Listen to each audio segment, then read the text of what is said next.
এটা আমার খামারের সামনের অংশ, বাড়ির পিছনের দিক, এটা আমার খামারের সামনের অংশ। এখানে একটু গাছপালা, অনেক গাছপালা লাগানো খামারের পরিবেশটা ঠান্ডা রাখার জন্য। অনেক সুপারি গাছ আছে আমার, সুপারি গাছ, এই যে আম, এই যে আম, আম আছে, আম, বিভিন্ন গাছে আম ধরছে। ছোট ছোট গাছ, কিন্তু অনেকগুলো আম ধরছে।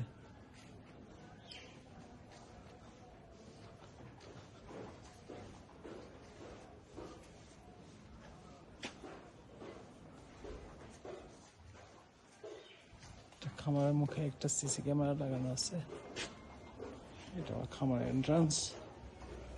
ঢুকলাম, আমার স্বপ্নরা।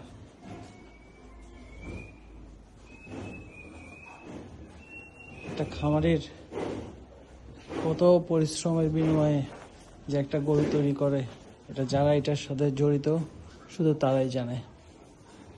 কত কত প্রতিবন্ধকতা, কত প্রতিকূলতা সব কিছু ফেস করে আগাইতে হয়। আর অনেকেই আছেন আমার মতন গরু প্রেমী হওয়া ছাড়া, এই যে সে আমার সামনে চলে আসতেছে, দেখেন ওর উদ্দেশ্য হলো যেন আমি ওর গায়ে হাত বুলাই, ঠিক আছে? আর এরা বোবা প্রাণী, এরা এরা এরা বেইমান না, এদের ভালোবাসার কোনো খাদ নাই।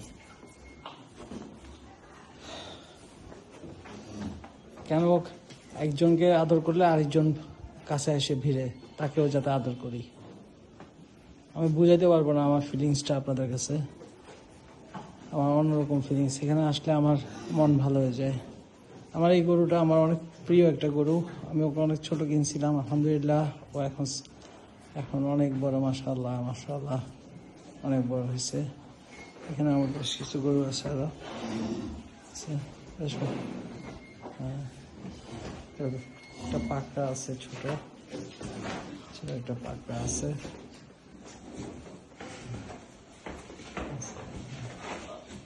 চঞ্চল খুব, মাশাআল্লাহ আমার গরুগুলো। আর আমি ফার্মে আসলেই ওরা আমার গায়ের সাথে ঘেঁষতে যাবে, যেন আমি ওদেরকে আদর করি। দেখছেন, ও আমার দিকে তাকায় আছে, ওকে যাতে আমি ছুঁই। এখন না বাবা, পরে।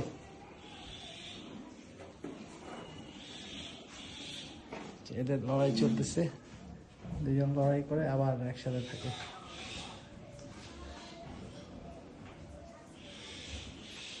দোয়া করবেন আমাদের জন্য, দোয়া করবেন সব খামারিদের জন্য। খামারিরা অনেক পরিশ্রম করে এদেশের প্রোটিনের যোগান দেয়, যোগানের ব্যবস্থা করে। এর পেছনে অনেক কষ্ট, অনেক শ্রম, অনেক মেধা জড়িত, অনেক ত্যাগ জড়িত। সবাইকে ধন্যবাদ জানাচ্ছি এবং পাশে থাকার জন্য সহযোগিতা চাচ্ছি। আসসালামু আলাইকুম।